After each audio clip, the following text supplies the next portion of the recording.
Vamos a esperar unos minutos, un pequeño receso hasta la siguiente de las actividades, que será la presentación de Elizabeth Arrojo, Cocinando tu Salud, como adelantó Miguel Rincón al inicio de las jornadas. Gracias.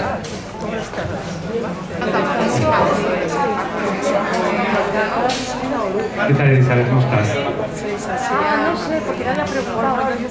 Que decíamos, como comentábamos, cocinando tu salud, qué comer para prevenir y curar el cáncer, como podemos ver en el espacio ahí donde lo tienes, su libro.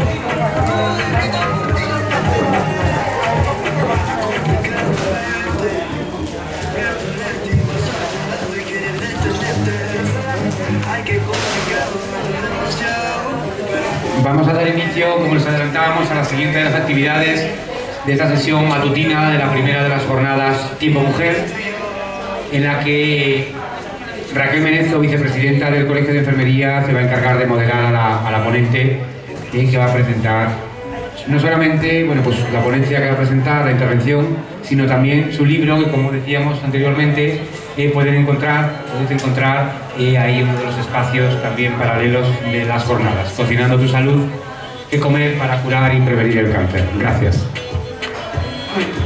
Muy buenos días a todos por estar acompañándonos en estas jornadas de Tiempo y Mujer. Yo tengo el placer de presentar, y perdonar que me extienda porque no puede ser menos palabras hacia esta mujer, compañera, jovencísima, emprendedora, luchadora dentro de su profesión, su vida laboral, familiar, y vais a ver que en tiempo récord, porque la doctora Elizabeth Arrojo está ahora como médico especialista de oncología y radioterapia en el Hospital Universitario Marqués de Valdecilla, compatibilizando tiempo, porque es también directora médica del Instituto Médico de Oncología Avanzado INMOA en Madrid. Pasa parte de la semana en nuestra tierra, en el hospital, otra parte en el Instituto INMOA, donde vais a ver los premios y el reconocimiento hacia este instituto que ha tenido, y luego en su tierra natal tan querida como es Asturias. Madre de 3 hijos y ya veis que a nivel profesional recibió el premio como oncóloga en el año 2020 y 2021. Es autora de muchos libros, proyectos de investigación, y ahora un poco lo que le trae aquí es otro de sus méritos, que es el libro que junto al cocinero Pablo Balbona ha escrito como Cocinando tu Salud, cómo prevenir y curar el cáncer. Yo hablaba estos días atrás con ella en la presentación reciente que ha tenido el libro en el Corte Inglés a principios de mes, y le decía lo orgullosa que estaba de escuchar a una médico hablando de alimentación con un libro en el que han recogido muchas recetas con alimentos reales. Yo le digo muchas veces, trabajando con los pacientes, a un coche sabemos qué gasolina tenemos que darle para que no falle, para que dure tiempo funcionando bien, esa limpieza, esos químicos que en nuestro cuerpo se traducen en alimentos vitamina, alimentos reales que hace 100 años no costaba distinguir, pero que hoy en día, con todo el procesamiento de la industria alimentaria, nos cuesta distinguir que es un alimento real o no. Y no la quiero restar porque ella va a hablar de todo esto, y a mí me encanta que se vaya desarrollando en la medicina, en la enfermería, en la atención a la salud, el pilar tan básico como es la alimentación. No quería seguir distinguiéndola porque ella, que ha tenido un periodo en Estados Unidos como investigadora, como médico asistencial, creo que cerca de 5 años, que muy fructíferos para ella, y ella es una persona que en cualquier parte del mundo podría desarrollar esto. Fue nombrada persona extraordinaria en las ciencias por Estados Unidos, que sería un símil a un premio Nobel en medicina en nuestra Europa, ¿no? Fue la primera profesional en desarrollar un tratamiento de radiocirugía para el cáncer de mama. Por esto la llamaron de Estados Unidos, para seguir desarrollando allí estas terapias. La quieren en Alemania, la quieren porque una profesional que todo aquello que ve para el tratamiento y para la curación de pacientes, pues ella va por ello, no se para. Pero yo sí que distinguiría por encima de todo esto su persona. Yo cuando la conocí, creo que hace falta poco tiempo para destacar su humanidad, un carisma muy llano, muy humilde, difícil de ver en estos gremios y cuando eres tan considerada. Destacarla como mujer emprendedora. Su instituto INMOA recibió el premio al Centro de Oncotermia en España, dado por la ministra de Sanidad en el 2019. Su pueblo, su municipio natal, la nombró Corberana Ejemplar del 2021. Yo creo que mujer, y podría seguir más, pero para daros un ejemplo de todo lo que esta maravillosa persona es, y habla un poco antes con su madre, y no me extraña que cualquier madre tiene un orgullo muy propio, pero esto es, pues, tenerla aquí, yo creo que Elizabeth, y bueno, yo quiero que subas muy empoderada y no te quiero sonrojar, pero creo que estas palabras había que decirlas. Me encanta Cocinando tu salud, porque creo que aquí está el secreto de nuestra salud y alejarnos de la enfermedad. Muchas gracias y atentos estaremos a tu conferencia ahora.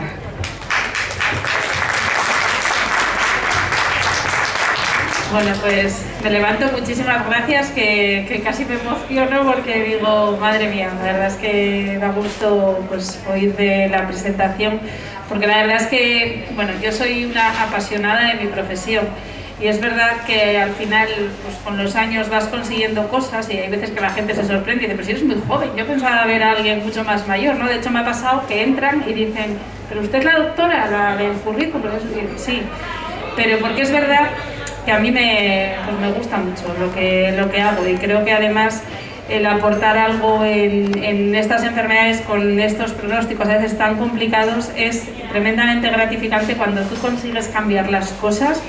Es una sensación única, o sea que yo creo que bien.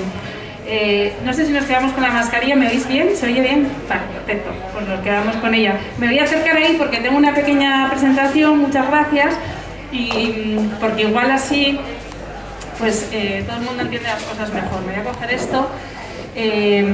Bueno, como nos decía antes Raquel, hemos presentado muy recientemente este libro, Cocinando tu salud, porque este libro surge por la necesidad que los pacientes nos transmiten en la consulta casi todos los días. Los pacientes al final, cuando se les diagnostica una enfermedad oncológica, pues empiezan a pensar pues qué cosas pueden ser las que han influido en este diagnóstico, ¿no? Y que, pues, ¿qué habré hecho yo? Hay veces que, evidentemente, pues, uno no tiene la culpa, ¿no? Pero es verdad que los hábitos de vida sí condicionan nuestros riesgos de tener enfermedades. Entonces, al principio, sobre todo, surge el libro porque la gente, pues nos decía, no sabe qué comer. Dice, ve que va perdiendo peso, ve que la quimio pues les sienta mal, no se encuentra bien, no pueden tragar, tiene heridas en la boca, y no saben cómo nutrirse, y esto les genera una ansiedad y afecta tanto a su calidad de vida que les genera un sufrimiento muy importante. ¿Qué ocurre? Cuando yo empiezo a contarle a Pablo, digo, oye, pues es que los pacientes lo pasan fatal, no saben qué comer, no saben cómo hacerlo, pues encontramos ahí una sinergia muy importante, que es que yo sabía la teoría de lo que había que comer y Pablo sabía cómo cocinarlo fácil y atractivo. Porque ¿qué ocurre? Que tendemos, uno va al hospital y lo primero que no le gusta es la comida del hospital. O sea, la comida del hospital es alguien que vamos, que es que para los que estamos sanos ya no nos gusta, ¿no? Con lo cual un paciente que además no tiene mucho apetito y tiene algunos problemas, pues es mucho más difícil, ¿no? Con lo cual hay maneras, y en el libro se refleja muy bien, de hacer recetas muy atractivas a la vista. De hecho, si uno ve las páginas del libro, le apetece comerse las páginas directamente, y que son muy saludables y muy fáciles de hacer, que esto es muy importante, ¿no? Entonces lo que queremos transmitir es, primero, qué cosas hay que comer y cuáles no, porque este comentario que hacen algunos compañeros, bueno, pues lo dirán oye, con todo su conocimiento y su buena intención, de ¿qué puedo comer, doctor? Lo que quiera, pues en realidad es que no es así, porque es que hay muchos estudios que demuestran que no deberíamos de comer lo que queramos, ¿no? Y al final yo creo que esto es algo que hay que darle mucha importancia, porque en 2040 se estima que va a haber un 60% más de casos de cáncer. Y esto influye mucho en nuestros hábitos de vida. Y no podemos dejar que lleguemos a estas cifras, y lo que tenemos que hacer es prevenir, ¿no? Yo siempre digo que el mejor médico es el que evita que los pacientes se enfermen, no solo el que los cura, sino que el que previene que esas personas se enfermen. Voy a ir pasando las diapositivas. En realidad, la gente pues tiene tendencia a pensar que el cáncer es algo muy genético, ¿no? Muy hereditario. Bueno, pues en mi familia ha habido algún caso. Pues en realidad solo se ha demostrado que un 10% de los cánceres son hereditarios. El resto son debido a lo que llamamos factores ambientales. ¿Y cuáles son esos factores ambientales? Si nos ponemos a pensar y preguntamos, en realidad, si yo pregunto ahora aquí, digo, de las personas que están aquí, ¿quién piensa que el mayor factor de riesgo en el cáncer es el tabaco? Pues probablemente la mayoría diríamos, pues todos, ¿no? Pensamos que el tabaco, o el alcohol, o la dieta, o sea, ¿cuál de ellos es? La mayoría suele decir el tabaco, y si nos ponemos a ver realmente esta gráfica de los responsables de las enfermedades oncológicas, la dieta se atribuye a una mala alimentación a un 31% de los casos de cáncer y el tabaco un 25%. Entonces, claro, la cajetilla pone fumar mata, pero si compramos carne procesada, una carne de estas ultraprocesada que es muy poco saludable, no pone que esto mata. Y sin embargo, la Organización Mundial de la Salud ya dice en su página web que hay una evidencia grado 1, o sea, totalmente demostrado que la carne procesada genera cáncer. Por cada 100 gramos diarios, un 18% más de riesgo de cáncer.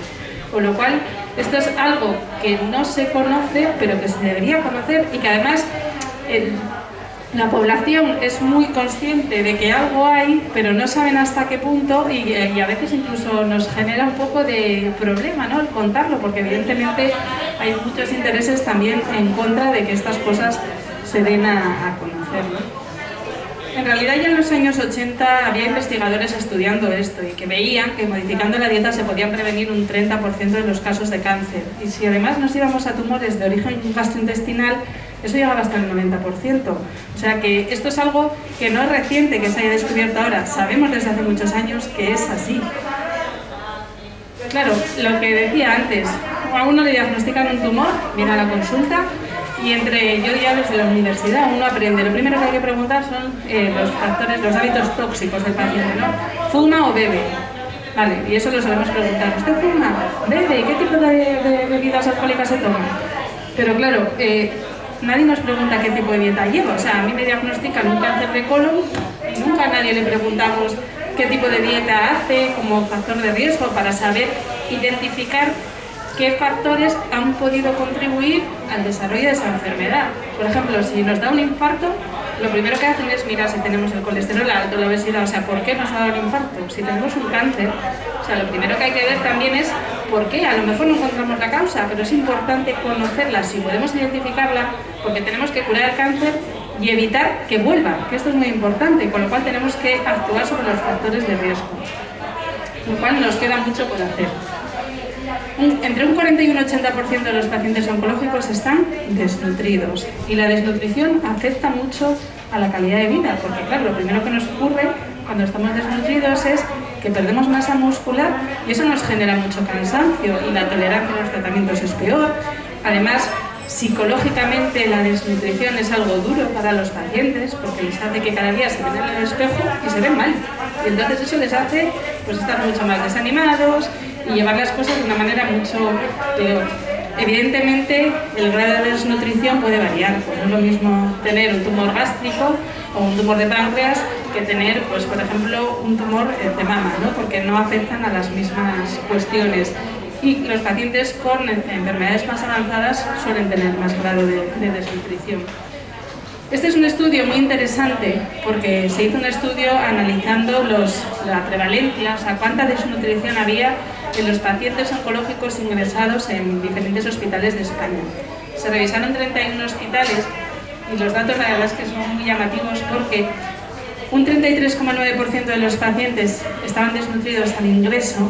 Cuando se les daba el alta, ese porcentaje aumentaba hasta el 36,4% y uno puede decir, bueno, si le ingresan porque está pues malito, es normal que pueda perder cierta cantidad de peso, dices, bueno, pues esto puede pasar, ¿no? Pero lo que es muy llamativo y nos tiene que dar que pensar los primeros a los profesionales es que a un 66% de los pacientes desnutridos no se les dio ningún tipo de soporte nutricional, o sea, nadie se preocupó de aquello. Pues se preocuparían de si la analítica estaba bien de defensa, de anemia, si tenía una infección, pero del tema nutricional nadie se ocupó. Y sin embargo, en un 20% de pacientes que no estaban desnutridos, se les dio un soporte nutricional. O sea, que al final dices, esto demuestra el claro descontrol que tenemos y lo mal que estamos haciendo las cosas desde dentro. Muchas veces pues eran cuestiones de falta de tiempo, de conocimientos, bueno, un poco de todo, pero en realidad claramente nos queda muchísimo para hacer, porque esto no puede ocurrir, o sea, no puede ocurrir que lo estemos haciendo tan mal desde los hospitales. En realidad hemos dicho que la dieta es un factor muy importante y es importante destacar que hay gente que nos dice, uy, pero la dieta por sí sola no cura el cáncer, ¿no? Que la frase es a veces resulta un poco polémica y dices, claro que no, pero es un factor muy importante que contribuye a la curación y esto se ha demostrado que influye en el pronóstico de los pacientes. Si conseguimos que el paciente no llegue a un grado de desnutrición, su pronóstico vital mejora, su supervivencia mejora, su calidad de vida mejora, por lo cual la dieta sí ayuda a curar el cáncer, es un factor importante. Yo siempre digo que tenemos que sumar esfuerzos, o sea, no vale los pacientes, y perdonad la expresión, no son tumores con patas, no es el del cáncer de páncreas, no. Son personas que son personas íntegras, integrales, o sea que hay que abordar todas las partes. La parte emocional es muy importante. Ayer todavía daba una charla donde se veía que las células durmientes, que se llaman a veces esas células microscópicas que se quedan en el cuerpo después de haber tenido una enfermedad maligna, el estrés es el que hace que se despierten y que se puedan despertar años después. Con lo cual hay que saber manejar esto. Hay muchas partes que hay que abordar porque necesitamos tratar personas, no solo tumores con patas, que es lo que a veces yo digo, ¿no? Y bueno, por dar una parte un poco práctica, porque el tema la verdad es que puede ser muy extenso, me gustaría hablar de esto, de falsos mitos y leyendas, ¿no? Porque ahora mismo en esta época de tanta información, a veces caemos en la desinformación, en que uno entre en Google, ponga cualquier cosa y le salga pues cualquier tipo de dieta que no puede ser a lo mejor adecuada en su caso, ¿no? En realidad tendemos a pensar que una persona que esté obesa no puede estar desnutrida, y esto no es así. O sea, estar nutrido no es tener muchos kilos, eso no es estar nutrido. Estar nutrido es tener los kilos de aquello que necesitamos, de masa muscular, de proteínas, todo este tipo de cosas, pero no significa que por tener obesidad digas es imposible que esté desnutrido. No, puede haber muchos obesos desnutridos. Luego, el azúcar alimenta el cáncer. Esto es una cuestión que de hecho pues hay algunos oncólogos que salen diciendo no, eso no es cierto, y dices, a ver, el azúcar no es que directamente alimente el cáncer, no es que le damos azúcar y entonces el tumor crece, ¿no? Pero es verdad que los azúcares, sobre todo el azúcar blanco más refinado, lo que al final genera es obesidad, y la obesidad genera cáncer, y esto está científicamente demostradísimo. Sobre todo, por ejemplo, en las mujeres, la grasa de la zona abdominal hace que aumenten los estrógenos y esto aumenta el riesgo de cáncer de mama, por ejemplo, ¿vale? Luego, otra de las cosas que hace el azúcar es que genera picos de insulina, y esos picos de insulina sí que aumentan el riesgo de desarrollar cáncer, porque hace que las células como que se multipliquen más rápido, y esas células que son atípicas, que se están multiplicando mal porque no son células normales, crecen de una manera más rápida. De hecho, es curioso el dato que en esto de la multiplicación celular las personas más altas tienen más riesgo de desarrollar cáncer, porque tienen más hormonal crecimiento, sus células se multiplican más, con lo cual esto influye. Con lo cual, el azúcar aumenta el riesgo de desarrollar cáncer, pero de una manera indirecta, o sea, no directamente por dar azúcar crecen las células. A ver si esto se mueve ahora.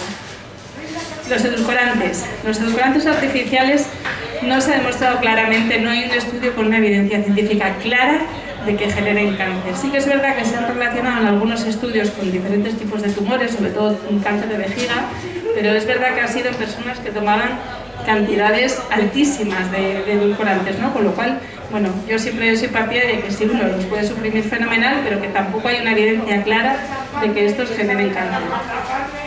Las hierbas medicinales, las cosas que podemos encontrar en herboristerías, hay algunas que son maravillosas y que nos pueden ir muy bien, o pues, yo que sé, suplementos como la curcumina nos pueden ir muy bien, porque es un antioxidante muy potente, nos puede ayudar, pero también hay que tener en cuenta que hay algunos que hay que consultar con el médico porque pueden ser contraproducentes, porque tendemos a pensar que todo lo de la herboristería es sano, se puede tomar, y a veces no.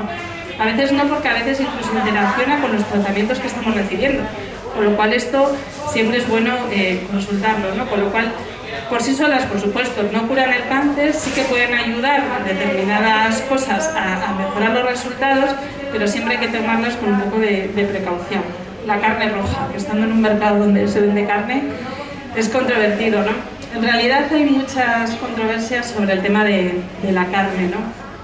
Aquí la Organización Mundial de la Salud, bueno, define qué es lo que es la carne roja, la carne de los mamíferos, todos sabemos más bien qué es la carne roja, pero lo que hay que conocer muy bien es qué es la carne procesada, que es la que sufre esos procesos de conservación, con salazón, curado, fermentación, los ahumados, salazones, ese tipo de cosas, porque realmente cuando nos podemos ver qué evidencias hay con respecto a las carnes, la Organización Mundial de la Salud dice que con la carne roja hay una evidencia grado 2A, que es que probablemente sea carcinógena para los humanos, y esto es para personas que consumen carne roja de manera diaria y cantidades altas. O sea que no es que no podemos comer carne roja, no, podemos comer carne roja con moderación. Lo que no podemos es todos los días comer 200 gramos de carne roja, ¿vale? Porque a cantidades altas sí que parece que podría ser contraproducente. Hay que tener en cuenta que la carne roja tiene propiedades muy buenas, y una de las que tiene es el hierro, por ejemplo, que para los pacientes puede ser muy importante porque es frecuente que tengan anemia. Y por cierto, muy importante, para que el hierro se absorba tenemos que evitar el calcio justo en la misma comida. O sea, sí que podemos tomar un yogur por la tarde, pero si estamos tomando algo de carne roja, unas espinacas a la comida, no podemos tomarnos de postre un yogur porque no se absorberá el hierro. Bueno, la asociación que se ha visto con los consumos altos de carne roja sobre todo ha sido con carcinoma colorectal y bueno, también de páncreas y de próstata. La carne procesada, aquí es lo que decía, es donde hay una evidencia al grado 1, o sea, totalmente demostrado que comer carne procesada de manera diaria aumenta el riesgo de carcinoma colorectal. Al final, 50 gramos, un 18% más de riesgo de cáncer. Claro, esto se está convirtiendo en un problema muy importante. ¿Por qué? Porque cada vez comemos más carne procesada. La carne procesada, las salchichas, el bacon, todo ese tipo de cosas, cada vez está más en la dieta, y lo que es preocupante es que cada vez está más en la dieta de nuestros hijos. O sea, como decía Raquel, yo tengo 3 hijos pequeños, y es gracioso porque mis hijos, que cuando eran más pequeños sí que han comido alguna de salchichas, ahora cuando les dan salchicha en algún sitio vienen corriendo y me dicen: mamá, me han intentado dar una salchicha, como dicen, me han intentado matar. Entonces, bueno, es importante saberlo porque no pasa nada, porque de vez en cuando tomamos algo de esto, pero no se puede convertir en una parte de nuestra comida diaria.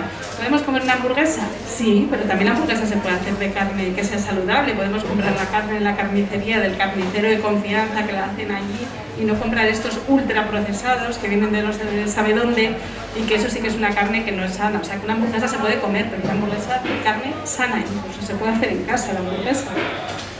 Este es un estudio que ha salido recientemente en El País, que probablemente muchas personas lo hayan visto, donde claramente marcan en el mapa la incidencia de cáncer. De hecho, ponen diferentes tipos de cáncer en España y Portugal.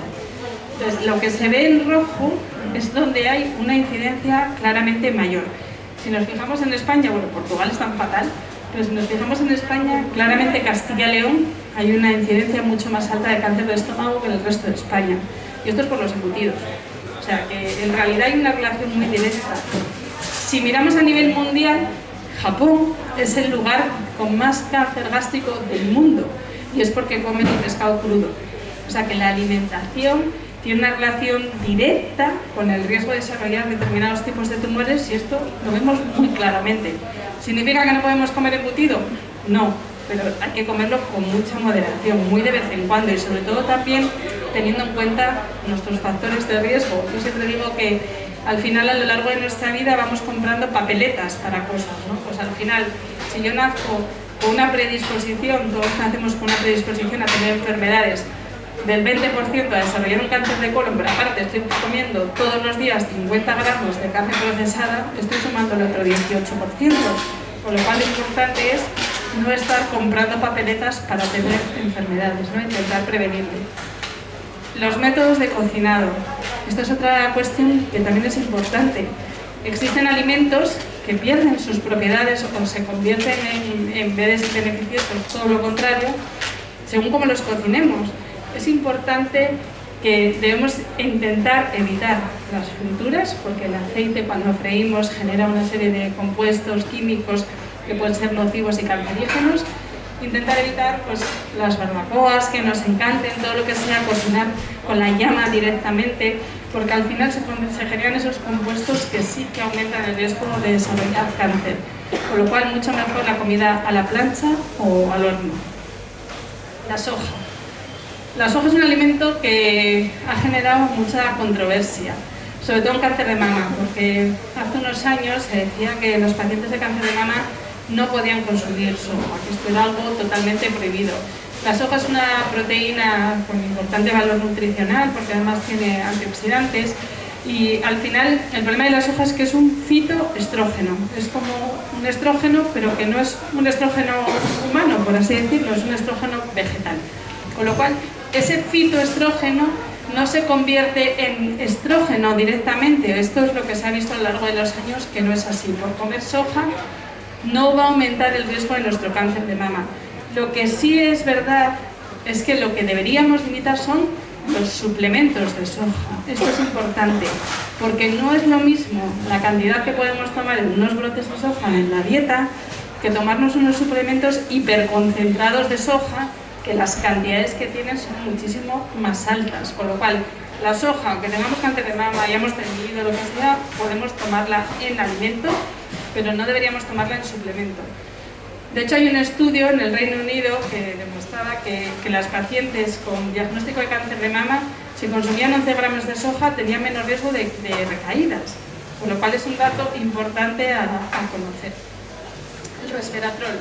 El resveratrol, que lo conocemos bueno, porque está en el vino tinto, que luego hablaré un poco más de él, pero es un antioxidante importante que nos puede ayudar. Está también en los cacahuetes, en los arándanos, y al final esto es un antioxidante que lo que hace es proteger a nuestras células contra la división anómala atípica que ocurre en los tumores, ¿no?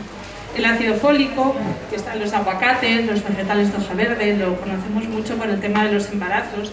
Es importante porque con niveles bajos se ha relacionado con cáncer de mama y tumores digestivos, con lo cual pues el saprócoli, que llaman algunos nutricionistas, por ejemplo, puede ser una parte importante de la alimentación para personas que quieran cuidarse. Las vitaminas. Las vitaminas es algo que yo me acuerdo, yo cuando viví en Estados Unidos, lo primero que me llamaba la atención cuando iba al supermercado, bueno, ahí no es un supermercado como aquí, es una gran superficie, todo es gigante. Entonces había a la entrada unas estanterías gigantes llenas de suplementos de vitaminas, botes gigantescos. Entonces la gente comía fatal, pero luego se gastaba 300, 500 euros al mes en suplementos de esos para compensar todo esto, ¿no? Y a mí me llamaba la atención. Se ha visto que las vitaminas pueden tener una influencia en el riesgo de desarrollar determinados tipos de tumores. Por ejemplo, la vitamina D de dedo, la vitamina del sol, cuando está baja se ha relacionado con un riesgo mayor de cáncer de colon, por lo cual es importante, sobre todo en el norte, que solemos tener la baja siempre, que en esas analíticas que deberíamos hacernos de manera dual se evalúe la vitamina D para que si está baja nos den un suplemento. La vitamina La vitamina A es la que afecta sobre todo a los órganos de la vista. Cuando está baja tenemos pérdida de agudeza visual y este tipo de problemas, y se ha visto que puede ser beneficiosa para disminuir el riesgo de un tipo de tumores que son como de la sangre, que se llaman mielomas. La vitamina C. La vitamina C es un antioxidante muy bueno porque todos la conocemos un poco por el tema de los catarros, ¿no? Tómate vitamina C, que esto disminuye el catarro. Pues bueno, disminuye el catarro, disminuye el riesgo de infecciones, pero además es un antioxidante muy potente que puede ayudar con el tema de los tumores. Estas dos partes, estas dos viñetas que salen, son importantes, porque las vitaminas, que pensamos, bueno, una vitamina, tómatela que daño no te va a hacer. Pues sí, nos pueden hacer daño. Hay estudios que dicen que dosis muy altas de vitamina B podrían provocar cáncer en los hombres, ¿no? Sobre todo cáncer de pulmón. O sea que en realidad dices, ¿cómo puede ser? Las vitaminas parece que son inocuas. Estas vitaminas son vitaminas tomadas en forma de suplementos, o sea, no son las vitaminas de los alimentos. Las de los alimentos no nos van a hacer daño nunca, porque nuestro cuerpo sabe cómo gestionarlas, ¿no? Metabolizarlas. Son los que nos tomemos como extras en forma de pastillas, porque si no tenemos un déficit de una vitamina, no deberíamos tomar un suplemento de esa vitamina, porque nuestro cuerpo no la necesita. La vitamina E se ha relacionado con el aumento del riesgo de cáncer de próstata, y ya digo, esto en forma de suplementos. Con lo cual, las vitaminas tenemos que tomarlas, pero sobre todo las de los alimentos, pero los suplementos de vitaminas solo si tenemos un déficit de vitaminas. La leche. La leche es otra de las que está en plena controversia, debate de si tomamos o no tomamos. La leche, se ha visto que no hay ningún estudio que diga directamente que aumenta el riesgo de cáncer. Lo que sí hay algún estudio es que dice que parece que a lo mejor en los tumores hormonodependientes, tumores de mama, tumores ginecológicos, ahí sí que tal vez podría aumentar el riesgo. ¿Por qué? Por las hormonas de la vaca directamente. Con lo cual, aunque no hay una evidencia clara, si uno tiene riesgo de cáncer de mama o ha tenido un cáncer de mama, pues bueno, sí que se puede plantear, en vez de tomar leche de vaca, tomar leche pues de otro tipo, leche de almendras o este tipo de cosas. Importante, sí que se ha visto que es protectora en el cáncer de colon, por ejemplo. Se ha visto que tomar leche protege del cáncer de colon, con lo cual, cuando la gente es radical y dice, no, yo no tomo leche, que puede aumentar el riesgo de generar cáncer, puede aumentarlo en algunos casos, pero es que en otros puede reducirlo, con lo cual es un alimento importante, además por la cantidad de calcio que tiene para nuestros huesos. Seguimos, los huevos, que en realidad todos sabemos aquello de 2 huevos a la semana. No se pueden tomar más de 2 huevos a la semana. Pues esto yo creo que cada vez ya se sabe más que no es así, pero en realidad podemos tomar 2 o 7. Al final los huevos tienen colesterol, sí. Pero hay otros alimentos que tienen muchísimo más colesterol. Lo que no podemos tomar es una barbaridad de colesterol cada día, pero tenemos que compensarlo. Oye, depende de lo que esté comiendo de acompañamiento, me puedo tomar un huevo o no. Pero los huevos tienen que ser 1 o 7 dependiendo de cómo estemos. De hecho, los huevos ayudan a veces en el metabolismo de las grasas, con lo cual es que pueden ser hasta buenos. Falsas y peligrosas dietas curativas, ¿no? Esto a veces a mí me preocupa cuando viene algún paciente que está haciendo cosas que le pueden perjudicar y que, bueno, las hace con toda la mejor intención, pero que deberíamos aclarar que no pueden ser así. Hay una dieta, la dieta Budwig, que se dice que es una mujer que le han dado además no sé cuántos premios Nobel, y que al final es una dieta que, bueno, pues es muy pobre en proteínas, que las proteínas son muy importantes para los pacientes oncológicos. Un paciente oncológico debería tomar 2 gramos de proteína por cada kilo que pese. ¿Por qué? Porque las proteínas están en los anticuerpos y las proteínas nos dan nuestra masa muscular, que es la que nos ayuda a no estar cansados. Por ejemplo, lo primero que suelen notar los pacientes es que no pueden subir escaleras porque pierden masa muscular en los muslos y eso les da mucho cansancio. Si no tomamos proteínas, la pérdida de masa muscular es mucho mayor. Con lo cual, ni a esta mujer le han dado los premios Nobel, ni esta dieta es la adecuada para los pacientes oncológicos. Luego está la dieta alcalina. Este hombre, que Otto Warburg, este sí que ganó el premio Nobel en el 1931, y él decía que ninguna célula maligna era capaz de sobrevivir en un medio alcalino.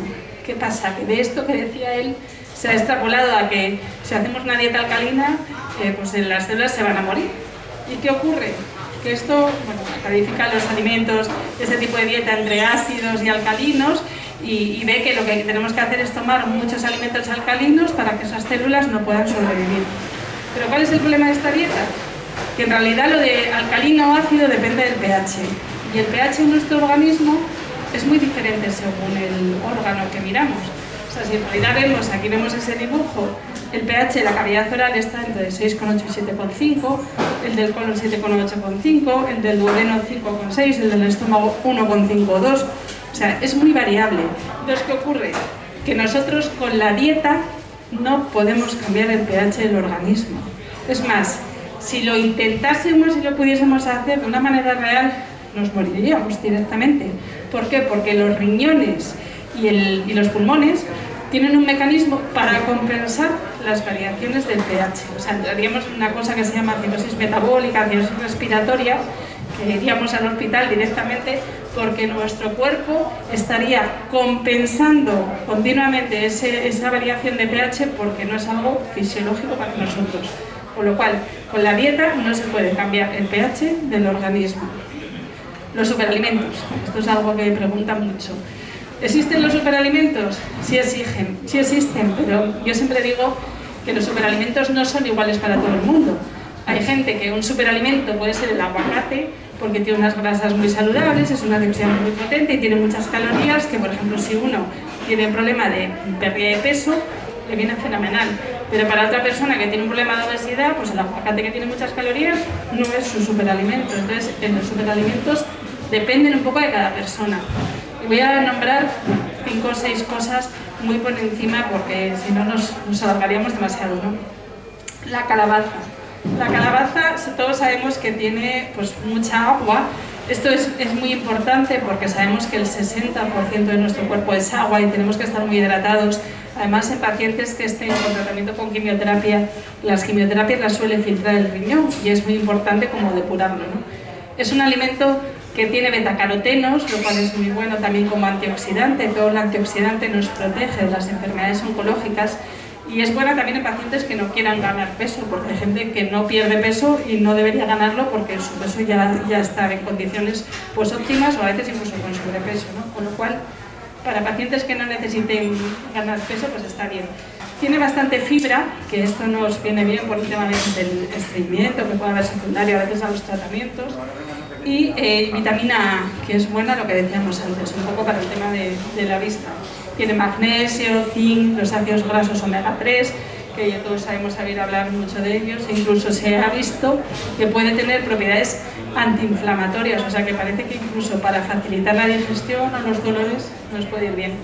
El aguacate no es, no sé, el alimento como estrella, ¿no? Porque al final tiene todas estas vitaminas, tiene muchas vitaminas, tiene muchos antioxidantes, tiene grasas, que tenemos que tomar grasas, pero grasas muy saludables. Tiene una textura que hace que sea muy fácil de tomar para pacientes pues, que les cueste masticar, que tengan alguna herida en la boca, y se puede combinar prácticamente con cualquier cosa. Las setas y los champiñones.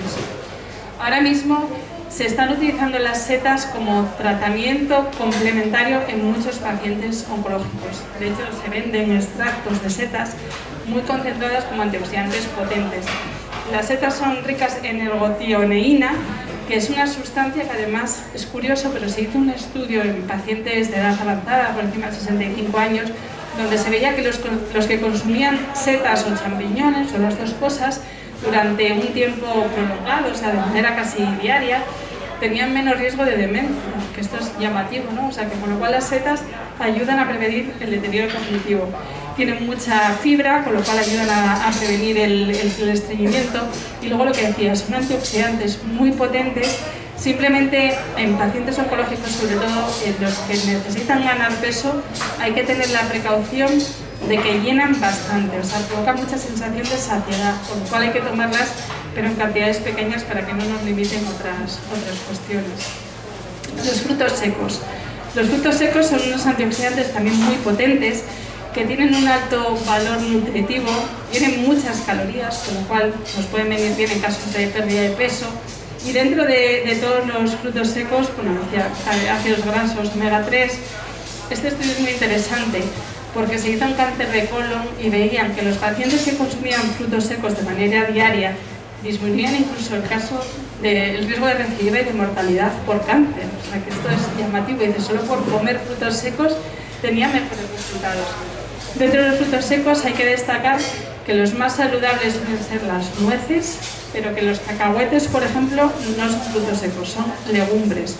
Nos viene fenomenal tomarnos, por ejemplo, 5 nueces al día, porque son muy cardiosaludables, pero además son muy antioxidantes, con ácidos grasos omega 3, y nos pueden ayudar a protegernos de enfermedades oncológicas. Nos ayudan a ganar peso con salud, porque en realidad son alimentos saludables, pero hay que tener en cuenta lo que decíamos antes, que hay que limitarlos en caso de sobrepeso. Cada uno tiene que buscar su superalimento. La cúrcuma es un antioxidante muy potente que la podemos echar como complemento a prácticamente cualquier comida. Tiene un poder contra las células malignas bastante interesante. Por sí sola, evidentemente, no es que vayamos a curar un cáncer con la cúrcuma, pero sí puede ser un buen complemento. Hay que tener en cuenta que cuando un paciente está con quimioterapia, no se recomienda tomar cúrcuma el día de la quimioterapia al día siguiente, pero porque es tan antioxidante que a veces puede interferir con la propia quimioterapia. El aceite de oliva virgen extra, bueno, esto todos lo sabemos, ¿no? ¿Tiene que ser virgen extra? Sí, porque ese es el que es más rico en omega 3, en ácidos grasos muy saludables, que nos puede ayudar como antioxidante, y además también pues, nos aporta esas calorías que a veces nos pueden ser beneficiosas porque las necesitamos. De hecho, este es un estudio, perdón que está en inglés, pero es que habla de cómo el aceite de oliva virgen extra puede inhibir el poder de replicación de las células madre del tumor. O sea que puede tener un potencial bastante importante. Bueno, previene el deterioro cognitivo, la esclerosis, la pérdida de masa ósea. Los pimientos, en realidad todo lo rojo tiene vitaminas, antioxidantes que nos pueden venir muy bien y nos pueden ayudar. Tienen flavonoides, la capsaicina, licopenos, bueno, todo esto puede ser muy saludable. Previene el cáncer de próstata, mejora la memoria y también tiene la vitamina C, que hay que recordar, que ya dijimos previamente, que es un antioxidante importante y que además facilita la absorción del hierro. Esto es sabido por cultura general. Luego el pescado azul, además justo estamos enfrente de la pescadería, estamos bien ubicados, es un antioxidante muy potente. El pescado azul es la proteína por excelencia que deberíamos de tomar. Si decimos que hay que tomar, si no tenemos ningún tipo de enfermedad, 1 gramo de proteína al día por cada kilo que pesamos, si tenemos alguna enfermedad oncológica, 2 gramos por cada kilo que pesamos, y por excelencia el pescado azul es la mejor proteína que podemos tomar, ¿no? Tiene mucho omega 3, ácidos grasos que son pues, muy buenos contra los tumores. Y luego, pues ahí os quería enseñar este estudio sin extenderme mucho, aparte de que ayuda al colesterol, pero es que es llamativo que ahora que estamos enfrente de eso, de la pescadería, hicieron un estudio en Canadá en los años 90 y lo que querían ver era que dependiendo de lo que cada uno consumía de pescado y la energía que tomaba del pescado, pues el riesgo de desarrollar cáncer, ¿no? Eran tumores de tipo leucemia, linfomas, mielomas, son como tumores de la sangre. Entonces ajustaron todo para que no hubiera diferencias por el sexo de los pacientes, la cantidad de tabaco, el índice de masa corporal, y vieron que los pacientes que consumían más pescado fresco tenían menos riesgo de desarrollar cáncer. Y no solo eso, sino que las personas que trabajaban con pescado, los pescaderos, tenían menos riesgo de desarrollar cáncer, los pescaderos y los pescadores. Entonces, uno puede pensar, dice, claro, es que como tiene el pescado más cerca, consume más pescado y por eso están mejor. Pero no solo eso, porque ajustaron por la cantidad de pescado, o sea, a igual cantidad, 100 gramos de pescado que consume un pescador y 100 gramos que consume un albañil, por así decirlo, todavía tenían menos riesgo los pescadores. ¿Y por qué? Y es por los ácidos grasos que tiene el pescado. Al tocarlo se transmiten a través de la piel y eso también les protege. Esto es muy llamativo, o sea, el poder que tiene también nuestra piel incluso para absorber las sustancias, de tal manera que solo por tocar el pescado tiene menos riesgo de tener algún tumor. La gelatina. Me gusta hablar de la gelatina porque cuando a veces le digo a los pacientes que tienen que intentar comer 5 o 6 veces al día, me dicen, doctora, es que no puedo, es que yo estoy muy lleno, es que no me siento bien. Y la gelatina es un alimento al que recurrir con mucha facilidad porque se toma muy fácil, no hay que tener apetito para tomarla, y tiene muchas proteínas y agua. Y esto es muy importante porque nos cuida los riñones y nos ayuda con esa masa muscular. Siempre importante tomar la gelatina sin azúcar. Y luego además, para hacerla un poco más amena, a veces se puede mezclar con cosas. La podemos mezclar, por ejemplo, con fresas, con trocitos de fruta, con yogur, con lo que a uno más le apetezca. Y así en esos tentempiés entre horas conseguimos meter calorías sin llenar al paciente de tal manera que luego no quiera comer a mediodía, ¿no? El tomate, muy rico el licopeno, otro antioxidante potente, lo que decía antes, todo lo rojo, los frutos rojos, los arándanos, todos estos alimentos tienen unas propiedades muy antioxidantes que nos pueden ayudar a protegernos contra las enfermedades. El alcohol, que esto es algo que siempre genera también un poco de debate. El alcohol, ahí se ve en la gráfica de arriba, que si consumimos cantidades pequeñas de alcohol, ayuda a nuestro sistema inmune, o sea, estimula a nuestro sistema inmune para protegernos, con lo cual una copita de vino tinto al día nos puede ayudar, de hecho, en caso de una enfermedad oncológica, porque tiene el resveratrol que va a actuar el sistema inmune y que nos va a ayudar, de hecho, contra el tumor. Claro, hay que tener la cuestión de que si lo mezclamos con determinadas medicaciones, el alcohol que pueda tener el vino tinto puede interferir. Y sin embargo vemos en esa gráfica como que si consumimos mucho alcohol, lo que hacemos es lo contrario, el sistema inmune se frena, con lo cual hay que tener esto en cuenta. ¿Qué normas generales, por dar unas pautas, deberíamos hacer? Deberíamos tomar al menos 5 raciones de frutas y verduras al día, o sea, combinar un poco en nuestra dieta o fruta o verdura 5 veces al día. Menos del 5% de la ingesta que tomemos deberían ser azúcares. Si podemos evitar los azúcares añadidos, yo creo que siempre esto es beneficioso. Deberíamos de tomar menos del 30% de la dieta de grasas y, por supuesto, evitar las grasas que sean saturadas. Hay que tomar grasas que sean sanas, el aguacate, el aceite de oliva virgen extra. Menos de 5 gramos de sal al día para evitar sobre todo los problemas de hipertensión. Las proteínas, ya hemos hablado de ellas, pues 1 gramo si no tenemos ningún problema por cada kilo que pesemos, 2 gramos en caso de alguna patología oncológica. Y luego hidratos de carbono, el arroz, la pasta, el pan. Suelen ser más saludables si lo tomamos integrales, porque tiene una fibra muy sana que nos protege del cáncer de colon, pero en caso de diarrea hay que quitarlo integral, por lo cual tendría que ser blanco. En el libro hay un resumen, que esto ya lo hemos hablado, de qué alimentos sí se pueden tomar, cuáles con moderación, cuáles deberíamos evitar. Y bueno, ya para concluir, decir que esto le gusta a la gente, dice que por fin un médico dice que es bueno tomar vino, ¿no? Y lo que decía al principio, pues que se estima que en 2040 va a haber un 60% más de casos de cáncer, que una buena alimentación es un factor pronóstico para la enfermedad, con lo cual la dieta ayuda a curar el cáncer, claramente es una parte importante y sabemos que los pacientes bien nutridos se curan más que los que no lo están y que hay que tener cuidado pues con las dietas milagro porque pueden ser preocupantes, ¿no? Se puede comer rápido y bien, que esta es una parte de las recetas del libro, que uno puede cocinar comida rápida pero que sea muy sano y que una dieta sana ayuda a prevenir enfermedades, entre ellas el cáncer. Esto es una muestra de fotos de lo que hay en el libro, donde se ve pues las recetas con una parte teórica pero que no es muy pesada, ¿no? Que cada uno puede leer. Y luego además que hay códigos QR donde uno puede ver la receta en vídeo, que esto está muy bien para no tener solo, uno no se entera, ¿no? Bueno, simplemente muchas gracias y estaré encantada si alguien tiene alguna duda de contestarla sin problema. Ahí tenemos una.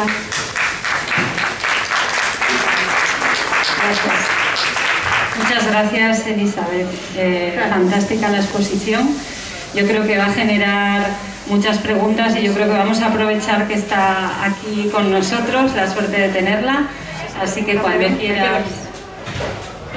tenemos el micrófono. Sí, mira, Elizabeth, yo soy una superviviente del cáncer de mama, hace 8 años que lo tuve, y sí que te quería preguntar, tengo una hija que tiene 17 años y siempre he relacionado, la enfermedad me entró, pero bueno, pues desgraciadamente mi familia, por parte de padre, ha padecido mucho esta enfermedad. Yo creo que tiene mucho que ver la genética. Esto es súper importante, de hecho yo me cuido todo lo que puedo y más, también me tomo mis copitas de vino, me viene muy bien. Y a mí ahora mismo lo que me preocupa, una vez vencida ya mi enfermedad, mi hija con 17 años, ¿cuándo se tiene que empezar a cuidar? Creo que es algo fundamental, ¿no? En mi caso, vamos, en el caso de ella. Gracias. Pues es lógica la preocupación. De hecho, yo creo que cuando tenemos hijos, nosotros pasamos a un segundo plano y lo que nos preocupa siempre son ellos, ¿no? A ver, yo creo que cuidarse hay que empezar desde que nacemos. O sea, nuestros padres deberían ayudarnos con el tema de la alimentación desde que nacemos. Y de hecho, yo a día de hoy intento que mis hijos aprendan lo que es comer sano, porque además les va a ser muy fácil de mayores, porque como lo van a aprender como un hábito. Entonces, en el tema de la alimentación, por supuesto, desde ya. Y luego, es muy importante la prevención, porque al final el cáncer a día de hoy es tan frecuente que lo que tenemos que conseguir es curar todos los casos o convertirlos en cosas crónicas, que la verdad es que ya se está consiguiendo en muchos casos. Entonces, lo más importante es que se hagan sus exámenes, autoexámenes, ¿no? En la medida de lo que uno puede, ¿no? Y luego yo recomendaría que a partir de los 35, una cosa así, empiece a hacerse ecografías de mama, porque la ecografía no tiene radiación y te permite ver si hay alguna cosa rara. Luego a partir de los 45, algo así, pues ya empezar con mamografías también, y a veces en la eco, si se ve algo raro, se hace alguna mamografía. Hay gente que está hiper preocupada porque hay mucha carga familiar detrás, porque es verdad que hay tumores que probablemente sean genéticos, pero no se ha encontrado el gen que relaciona los casos en la familia, y entonces empiezan un poco antes con las ecografías. Las ecografías al final lo bueno que tienen es que no son nocivas, no tienen efectos secundarios, con lo cual bueno, es una parte que le puede dar cierta tranquilidad.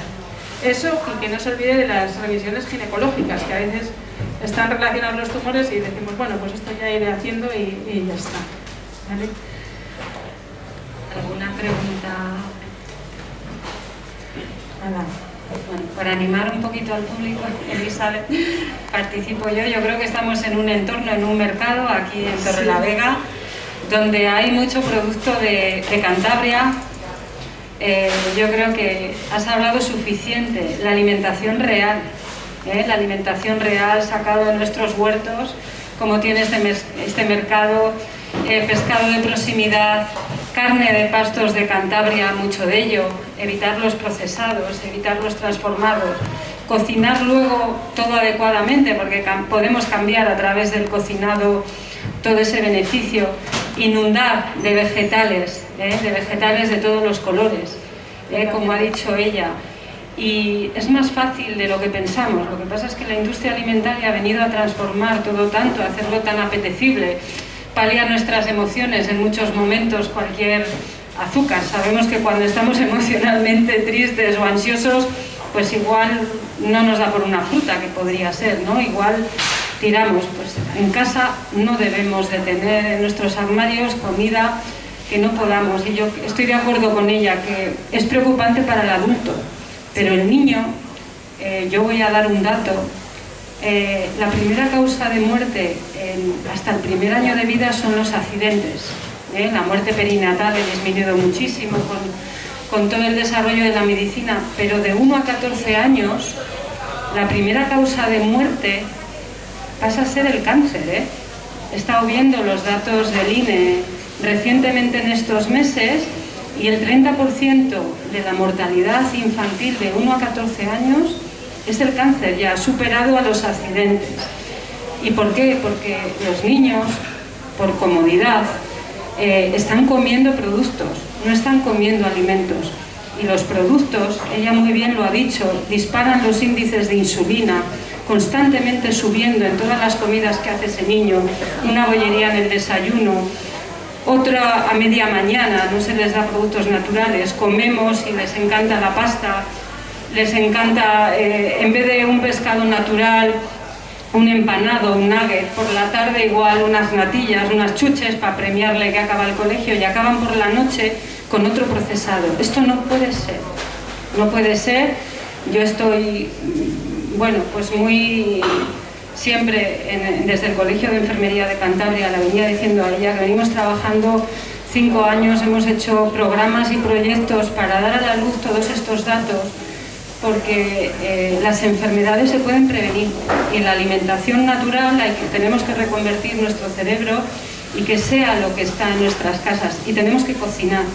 Ella lo tiene fácil, nadie lo tiene fácil, porque cocinar en casa es tiempo, pero el libro muestra recetas que son apetecibles, que son sencillas, y a los niños tenemos que involucrarles en la cocina, porque además es un arte el cocinar, y están tanto tiempo con sus videojuegos que yo creo que trasladarles un poquito a la cocina, que se impliquen en sus alimentos, puede cambiar drásticamente estas cifras que están ahí. 2030 el cáncer se va a multiplicar, en vez de ahora 1 de cada 3 personas vamos a pasar a 1 de cada 2, y los niños ya son unos candidatos a enfermedad muy terrible, así que si queremos cambiar este panorama tenemos que trabajar los abuelos, los padres desde los colegios, todas las profesiones sanitarias empoderadas para cambiar estas cifras. Y estamos en un entorno que hay que frecuentar los mercados porque nos dan proximidad, podemos preguntar qué tipos de carne, podemos preguntar de dónde vienen esos pescados. Mucho de la huerta es de huertos propios. Y yo creo que esto tenemos todos que ir, porque es verdad que las políticas y los ministerios que dependen de esta normativa estamos viendo que a través de ellos no van a venir los cambios. Pondrán algo más impuestos a los alimentos azucarados, pero mientras el aceite de oliva virgen extra tenga un 10% de IVA y las frutas y verduras cuesten lo que cuestan, que llenar un carro de la compra es costoso con una alimentación natural. Claro, compramos un procesado de €1, pero claro, muchos pocos euros en un carro de la compra que yo analizo cada vez que voy a los supermercados y que tienen 0 alimentos. Tienen refrescos, tienen paquetería, tienen mucho de €1, que eso es enfermedad. Y hay que llamarlo así. Y sin embargo, comprar producto natural de proximidad, de huertos, con carne, con pescado, con estos impuestos y el impuesto que tiene nuestro aceite de oliva, es que no puede ser, que es que no hay que echarle a cuentagotas, es que tendría que estar en el desayuno, en la comida, en la cena. Y bueno, yo creo, me ha encantado presentarla, me ha encantado conocerla, y que esté en nuestro hospital es un lujo, y que esté en el panorama internacional es otro lujo, y muchas personas como ella tendría que haber, y yo creo que vamos a aprovecharla. Si alguien tiene alguna preguntita más que os inquiete, mira, ahí. Has dicho lo del pescado crudo, de los japoneses. Con la carne, por ejemplo, un solomillo que es excelente, que sea del cercano, si se cocina también, si se deja casi crudo, como lo come mucha gente también. Y la miel, ¿qué sucede con ella? Porque a mí me encanta, yo la como desde niña, pero tomaba cucharadas, pero ahora la utilizo para endulzar café o té. Pues me pongo media cucharada o una cucharada de pan. ¿Qué sucede con la miel si se calienta? Porque ahora hay mucho problema con las mieles que si se traen de fuera, que si no son de Europa, que si se sobrecalientan. ¿Qué sucede con las toxinas de la miel? Bueno, yo creo que son preguntas muy interesantes. A ver, los alimentos crudos tienen la dificultad de que a veces tienen pues, determinadas bacterias, toxinas que nos pueden ser perjudiciales y que de hecho pueden pues, provocar problemas. Sobre todo en los pacientes que están en tratamiento deberían evitar comer las cosas muy poco hechas y también evitar comerlas demasiado hechas, pero un poco porque su intestino, por ejemplo, puede tener heridas, que eso puede facilitar que haya una infección bacteriana y ese tipo de cosas.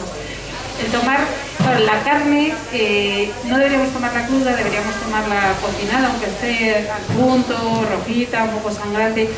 No tiene tanta bacteria, por así decirlo, infección como el pescado. El pescado ya sabemos por el anisakis y todo esto que aumenta mucho el riesgo, con lo cual no deberíamos tomarla cruda del todo, sí la podemos tomar poco hecha porque ya le quita esa parte que tenemos de todos esos problemas, y no deberíamos tomarla muy cocinada. ¿Vale? O sea que en realidad el tomarla poco hecha no hay ningún estudio que diga que aumenta el riesgo de ninguna cosa, ¿no? Y luego la parte de la miel. La miel, dentro de los azúcares probablemente sea el más sano, porque el peor es el azúcar blanco, que es muy refinado y ya está. Entonces dentro de los azúcares probablemente sea el más sano.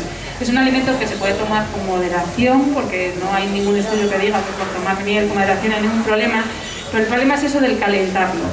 ¿Por qué? Porque al final, lo que hablaba antes con las formas de cocinado, si calentamos demasiado los alimentos, generamos esas toxinas, esos compuestos químicos que son cancerígenos. Esto pasa lo mismo cuando freímos. Al final el aceite al freír genera esos compuestos químicos, hace que el alimento se transforme. ya no es la miel pura, sino que es un alimento que se transforma, que lleva otros compuestos químicos que sí pueden ser nocivos. Entonces el café de la cafetera a la taza, la cucharada de miel a la taza.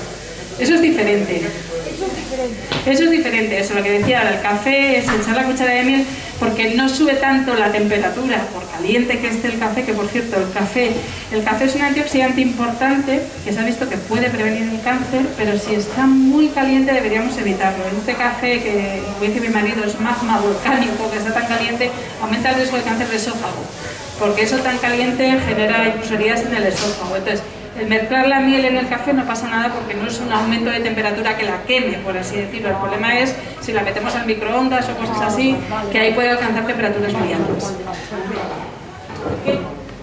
Mira, yo quisiera preguntarte si hay algún alimento que sea para mí. A ver, para el tema del tiroides, o sea, no hay alimentos que se hayan visto claramente que tengan un impacto en que cambien las hormonas tiroideas. Sí que hay algunos alimentos que son como más relajantes, los que son más ricos en triptófano, melatonina, lo que hablábamos antes del ácido fólico, todo lo que sea de hoja verde parece que ayuda a equilibrar los alimentos. Pero vamos, que yo conozca, no hay ningún alimento que digas esto. En el caso de hipotiroidismo, además, en medicina y en radioterapia tratamos pacientes con frecuencia que tienen problemas de hipotiroidismo secundario a los tratamientos y no hay un alimento en concreto que les prohibamos. Ahí lo de antes. ¿Qué producto es más adecuado para endulzar?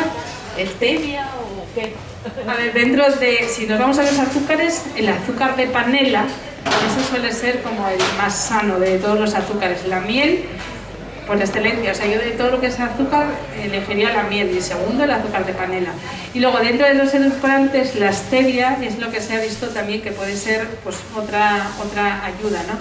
¿Qué ocurre? Que a veces hay algunos trucos también para no tomar pues directamente azúcares. La fruta, es que la fructosa es dulce, o sea que a veces combinas el alimento con una salsa que le haces con una fruta, unas fresas, un no sé qué, y de repente ya tienes ese dulzor.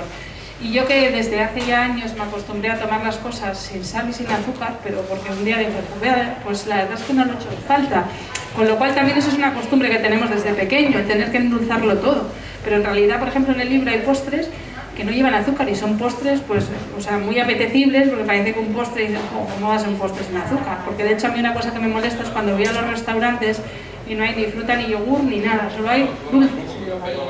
¿Por qué? O sea, digo, es que deberíamos de cambiar un poco, y lo que ha dicho Raquel me parece, o sea, que es totalmente así, o sea, tenemos que cambiar y tenemos que cambiar el concepto, porque hace años lo normal era comer, pues sobre todo comida de la zona, ¿no? Y de hecho es lo típico que ahora decimos, pues no sé quién ha vivido hasta los 90 años y nunca se ha tomado una pastilla. Y ahora estamos todos con omeprazol desde los 20 años. Entonces, ¿qué está pasando, no? Porque y eso muchas veces influye que lo que compramos no es bueno. Y para en casa solo comer cosas sanas, lo que hay que hacer es comprar solo cosas sanas, porque así no podemos comer otra cosa. Yo quería comentarte, Elizabeth, bueno, además de felicitarte, me sumo como todo el mundo, evidentemente, por la presentación. Una de las imágenes que yo veía cuando hablabas de mitos, hay tantos mitos alrededor del tema de la alimentación, tantos intereses también, la industria alimentaria sabemos que es muy potente, que financia muchas campañas, en Estados Unidos tú que has vivido, así es. Cuando hablas también de los superalimentos, bueno, yo creo que todos, ¿no? Si echamos la vista atrás, si pensamos en nuestra infancia y en esta, bueno, pues idílica dieta mediterránea, todos sabemos, ¿no? No solamente también porque nuestro organismo, cómo responde, lo que puede ser un superalimento para Héctor, pues para mí no, o para Raquel y viceversa, ¿no? Pero en términos generales todos sabemos lo que es saludable, ¿no? Sí. Lo que es saludable. Porque yo también creo que sí que hay cierta tendencia, bueno, que puede responder un poco a la moda, ¿no? Pues hablamos de productos a veces tan rarísimos, tan exquisitos de encontrar, tan complicadísimos, porque dice la cúrcuma, que son propios de otras cocinas. Y a veces nos olvidamos de la nuestra, de la cocina mediterránea, que siempre se habla así de la cocina mediterránea, pero dices tú, bueno, y la cocina cántabra, bueno, me da igual, la asturiana, gallega, o sea, el norte de España siempre se ha comido muy bien y siempre hemos sabido, evidentemente, lo que hemos comido, porque a veces, lo mismo, no hemos hablado a veces pues, de la mantequilla, de tal, pero sí hay grasas que son saludables y necesarias. A mí me gustaría que nos contaras también un poquito alrededor de esto, porque prácticamente todo lo analizamos como con lupa. Esto sí, esto no. Yo tengo unos amigos que a veces solemos quedar, imagínate, y aquí porque no es cultura, no, perdón, no hay costumbre. Que tomamos un poquito de pan con un poquito de aceite o con un poquito de mantequilla. Fíjate los franceses lo que hacen. Pero claro, estamos todos obsesionados Y yo luego les digo, pero es que lo que no tienes que hacer es comer bollicaos, ni comer donuts, ni comer cosas de esas ultraprocesadas. Sí, sí. El aceite de oliva es súper saludable. Me dice, pero tú te lo bebes. Yo no me lo bebo, evidentemente, pero mojar un poquito de aceite. No eches tanto en la ensalada. Si sabemos lo que es saludable y lo que no lo es, recordando nuestra infancia, nuestra adolescencia, lo comíamos incluso en el propio comedor, que tenían unas dietas tal. Me gustaría que nos contaras un poquito alrededor de esos superalimentos, a veces tan imposibles de encontrar. Sí, sí, sí. No, claramente, claramente. Nosotros lo que decías, en realidad el problema que tenemos en España es que nos están haciendo olvidar la dieta mediterránea, que la conocemos perfectísimamente y siempre se ha comido muy bien. Y es que además nosotros mismos fomentamos un poco que se conozcan nuestros superalimentos, porque... Discúlpame, decía, yo cuando era niño que mi madre me decía, cómete lo rojo, cómete lo naranja, cómete lo verde, no, que no lo quería, toda la vida nos lo han dicho, ¿no es así? Sí. Claro, no, pero quítamelo, de la sopa, que tienen mezclones, de las lentejas, de los garbanzos, toda la vida lo hemos sabido, ¿no? Claramente. Entonces, ¿qué ocurre? Que esto ahora, pues las tendencias de la vida rápida, de todos muy internacionales, muy americanos, muy tal, de repente es como que eso se nos está olvidando. Yo, por ejemplo, cuando estaba en Estados Unidos siempre me decían, ay, el aceite bueno es el de Italia. Y decía, no, el aceite bueno es el de España. O sea, entonces, pero claro, ni nosotros mismos lo damos a conocer. Entonces, todos sabemos lo que es comer sano. El problema es que nos están metiendo en un mundo donde nos hacen olvidarlo y donde como todo va muy rápido y todo va así, pues al final pues vamos a comprar y lo primero que tienes es, esto lo metes en microondas y está, y eso es todo totalmente procesado.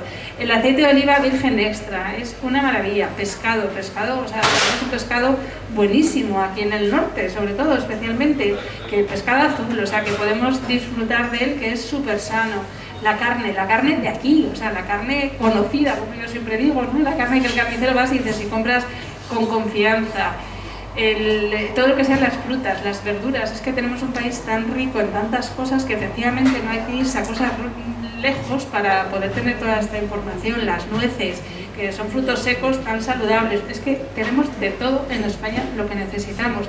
Lo importante es que cuando vamos a hacer la compra, que además esto es algo que también deberíamos cambiar, siempre vamos a comprar corriendo. Porque ahora que tengo 5 minutos voy a hacer la cuenta, entonces llego y cojo esto, lo primero que pillo y tal, y además como voy con hambre y cuando llegue a casa no voy a tener tiempo, cojo cualquier cosa. Deberíamos pensarlo un poco lo que vamos a comer, y si venir en un sitio aquí donde puedes hacer la compra de todo lo que necesitas, es una maravilla. Lo que pasa con superalimentos es cierto que son tan específicos, solamente lo venden en establecimientos, se dedican a ello, pero dices, la calabaza. La calabaza es verdad que siempre ha sido barata, un producto además de invierno, un artículo tal, y dices, las nueces que estás diciendo, pero a veces el tema de las algas está muy de moda ahora, ya, vamos a ver, yo no me niego a comer algas, pero dices, ¿dónde lo encuentras eso? Porque también llevamos una vida y dices, pues, los superalimentos, si al final yo creo que son los del día a día, ¿no? También. Sí, totalmente, los superalimentos de hecho son los que hay en el mercado, o sea, los que hay aquí, esos son los superalimentos. Luego que hay cosas más estrambóticas que puedes intentar conseguir y que están muy buenas, pues muy bien, también te pueden ayudar, pero solo con lo que tenemos en cualquier mercado como puede ser este, ya consigues todos los superalimentos, y al final lo que tenemos que tender a evitar es ir a las grandes superficies a comprar pues esas cosas procesadas, precocinadas, con tantas toxinas, conservaciones que no son adecuadas, pero al final yo creo que lo tenemos muy fácil en España. Yo sí... Sobre el pan de masa madre, el integral, ¿qué es mejor? Pues mira, con el pan lo que se ha visto que lo mejor es el pan integral por la fibra que tiene, que protege del cáncer de colon, y además esto se ha visto en estudios también totalmente demostrado. Salvo personas que tengan problemas de diarrea, porque la fibra integral hace que aumenten esos problemas, entonces ahí deberíamos irnos a pan blanco. Y a pan blanco que sea de harinas cuanto menos refinadas mejor. Luego está el tema del gluten con las harinas, que hay algunos estudios que dicen que a lo mejor el gluten podría aumentar el riesgo de cáncer. No es que el gluten, no hay ningún estudio que diga, oye, por tomar gluten aumenta el riesgo de cáncer, pero claro, si tienes alguna intolerancia al gluten, eres celíaco o tienes una cierta intolerancia, eso genera como heridas, por así decirlo, en nuestro tracto digestivo, y esas heridas son un problema porque esa regeneración constante de que queremos curarlas, cicatrizarlas, hace que las células se puedan multiplicar más. Entonces, pues a lo mejor hay que tomar harina de garbanzo que no lleva gluten, o sea, intentar coordinarlo un poco a nuestras circunstancias personales, porque por ejemplo, en el tema de las gastritis, el típico reflujo aumenta el riesgo de cáncer de estómago y de esófago, porque ese ácido genera heridas internas que como no se acaban de curar, están continuamente generando células para cicatrizarlo y esas células pueden dividirse mal.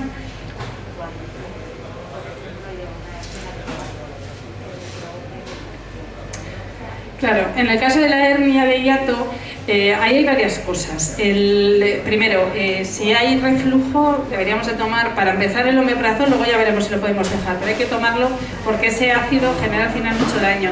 Deberíamos de comer una dieta pobre en grasas, por el tema de la digestión, que sea más fácil, lo típico de luego después de comer, pues estar incorporado como mínimo 2 horas, comer muchas veces al día pequeñas cantidades, ese tipo de cuestiones. Pero hay una parte importante que a mí me llama la atención y investigo mucho del tema, que es que cuántas personas a día de hoy tienen problemas de estómago. Es una barbaridad. O sea, está con omeprazol todo el mundo ahora mismo. O sea, es una cosa... Entonces, en las hernias de hiato y en la digestión, la alimentación es muy importante, el tomar estas cosas, tomar frutas, tomar verduras no crudas, porque el tema del gas también es un problema, de todo lo que eso genera mucho gas y vamos, habitualmente uno ya detecta muy bien lo que le sienta bien y lo que le sienta mal. Pero una cosa importante es el estrés, o sea, el estrés malo, el distrés, o sea, el distrés, que es el estrés mantenido. Cuando estamos a nivel laboral, personal, por lo que sea, en un estrés continuo, pues voy a trabajar y todo el día tengo problemas y estoy agobiado y en mi vida, lo que sea, tengo muchos problemas, eso hace que el tracto digestivo, que es el segundo órgano con más neuronas de todo el cuerpo, no funciona bien, se bloquea, entonces se lentece. Y entonces esto es lo que nos da muchísimos problemas de que la alimentación no podemos comer, se nos hincha el estómago. Y se ha visto que, por ejemplo, Mario Alonso Puig, que es un gran comunicador, que he tenido la suerte hace poco de dar una charla con él, y que habla mucho de esto, él es cirujano general. Y contaba como una paciente que se llama Margarita, que es un caso muy conocido a nivel mundial en sus charlas, venía porque tenía problemas de estómago y dice, el doctor, es que nadie me la arregla, yo estoy con un omeprazol, no se soluciona, y al final, pues en la consulta, no sé por qué, salió el tema de su tema laboral, tenía un problema a nivel laboral, y él le dijo, mira, le dio unas pautas, dice, cuando veas a tu jefe, en vez de ir enfadada, le vas a sonreír. Y ella, no me voy a sonreír, pero si nos llevamos fatal. Dice, tú le vas a sonreír, porque tu cerebro, si sonríes, cambia el chip de que estás enfadado todo el día. Dice, bueno, pues empezó a hacer esto, a sonreírle, no sé cuánto, se le pasaron los problemas del estómago, porque al final hay una parte importante, muy importante, relacionada con el estrés, con cómo afrontamos las cosas que nos pasan, porque al final, pues todos vivimos a día de hoy unas vidas complicadas y esto nos repercute claramente. O sea que la parte de alimentación es súper importante, pero el estómago es el segundo cerebro y muchos problemas de estómago son relacionados con cuestiones a nivel psicológico. Bueno, Elizabeth, van a cerrar el mercado, pero nosotros estamos encantados de haber compartido contigo.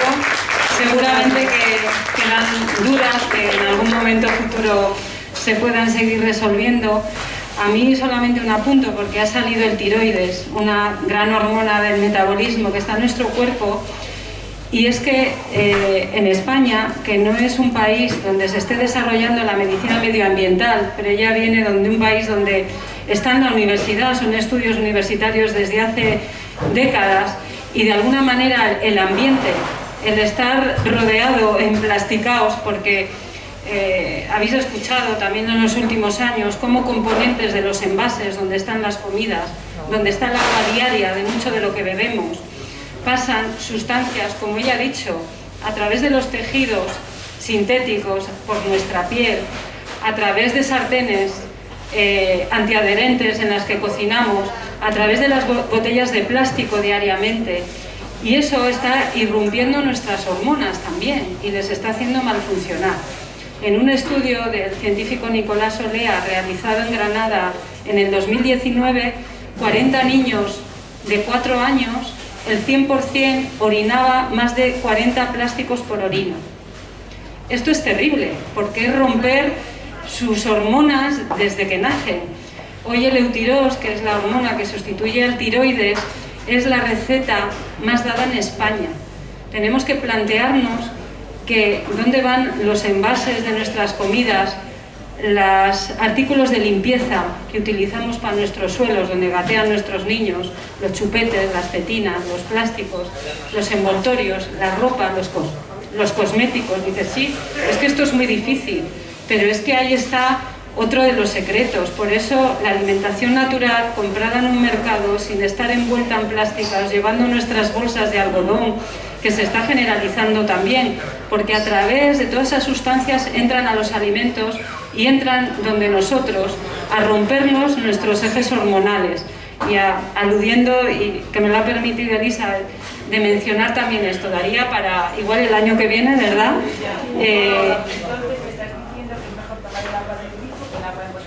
Pues dentro de males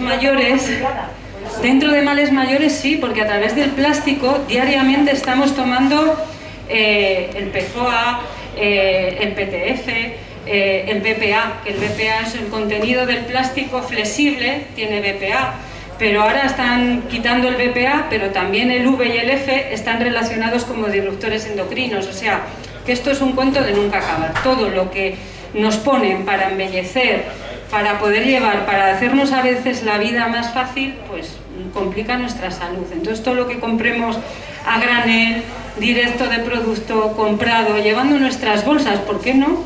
¿Por qué no podemos llevar incluso nuestras bolsas?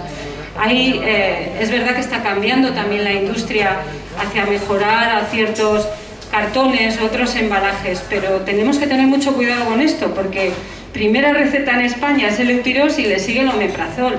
Algo muy mal estamos haciendo, como con 40 años ya estamos tomando fármacos, ¿eh? Entonces un poquito en alusión a esto y nada, la dejo despedirse, que ha sido un placer. Nada, muchísimas gracias y un placer. Sobre todo enhorabuena por organizar estas cosas que yo creo que es una maravilla que la población al final conozca, pues eso, cómo cuidarse mejor. O sea que enhorabuena y por todo lo que hacéis y conocéis. Muy bien. Gracias.